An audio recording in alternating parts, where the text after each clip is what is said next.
Hi, welcome to our video series Mujeres, Poderosas. My name is Tiffany Rivero de Lucio and I'm a leadership liaison at the Centro Cultural Cesar Chavez. Today we are joined with Dr. Ana Rivero. Ana is an assistant professor of writing and rhetoric for the College of Liberal Arts. Thank you, Ana, for being here today, and we're gonna be asking you some questions today. Great. So the first one on our list is, in addition of being Latinx, what identities do you think about the most? So for me, I'm Colombiana, so that's really important to me. I was actually born in Bogota, and my family immigrated when I was around 11. And so those are probably the two most important ones. I identify mostly as Latina because I've lived the majority of my life in the United States. So when I go back to Colombia, I'm quite different from the people who are there, and my cousins always make fun of me. So Latina is one of the identities that really speaks to who I am. Awesome. Thank you so much for sharing. I definitely relate to Yeah. the whole going back and feeling different from your family. So going off that, what is your academic background? Sure.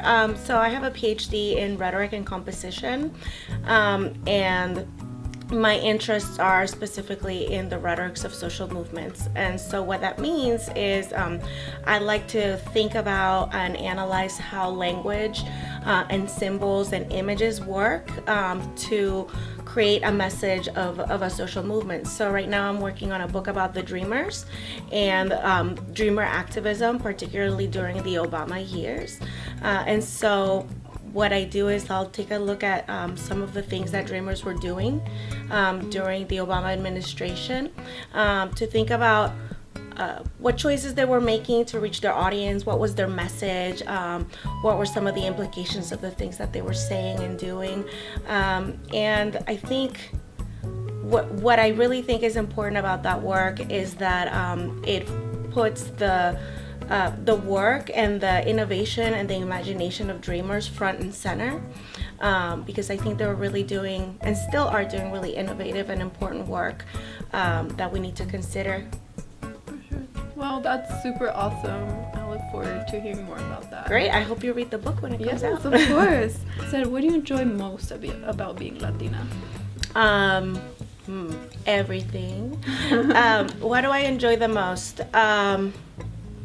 I think I'm really proud of my culture and my connection to a different way of thinking, I think.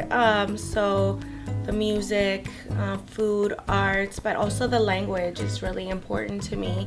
And I really enjoy I enjoy the way that knowing multiple languages and being bicultural as well as bilingual allows me to see the world differently. I think those of us who grow up with multiple cultures have the advantage that we realize that there's not just one way of being. We've already seen that there's multiple ways because that's how we grew up. And so it makes us more open-minded, I think, and also better critical thinkers. So I really love that. Like it's everything. It has everything to do with who I am. I love that. I love that a lot, and I definitely agree. So are there actually any Mujeres Poderosas that inspire you or that you look up to? Definitely. So of course I'm gonna say Sonia Sotomayor. I think she's a role model. In addition to community being important, I think representation is important. And one of the things that I struggled growing up was seeing other women and other Latinas in positions of authority and power. And I think that, she's up there. And I think that's amazing. That's not just going to make a difference in the way that the decisions that the Supreme Court is making, which is obviously tremendously important, but also in the ways that the Latinas growing up are gonna see, okay, this is a possibility for me. I can achieve that.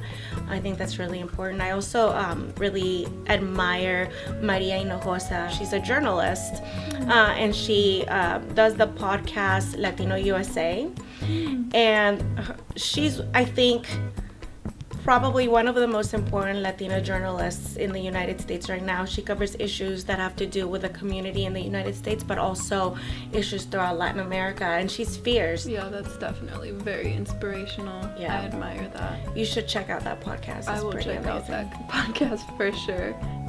So lastly, what type of advice would you give to Latinx students at OSU? Yeah, that's a really good question. I think that the main thing that I would say is, work hard and get your stuff done so you can graduate. The Latinx graduation rate at OSU is, I wish I remember the numbers, I have them up in my office, is below what it is for white students. And that doesn't mean that Latinx students don't work hard. That means that the university has work to do to support Latinx students. But I think that this is such a cliche, but sometimes we have to work harder than the average student to be recognized as equal. So work, do what you need to do. Don't be afraid to talk to your professors. That's a good one. Don't be afraid to talk to your professors. Go to their office hours. They are here for you. They want you to succeed. But the university is designed in a way that you need to advocate and look out for yourself. And that's not always something that we're trained to do. As Latinxes, we're often told to keep our head down or stay quiet.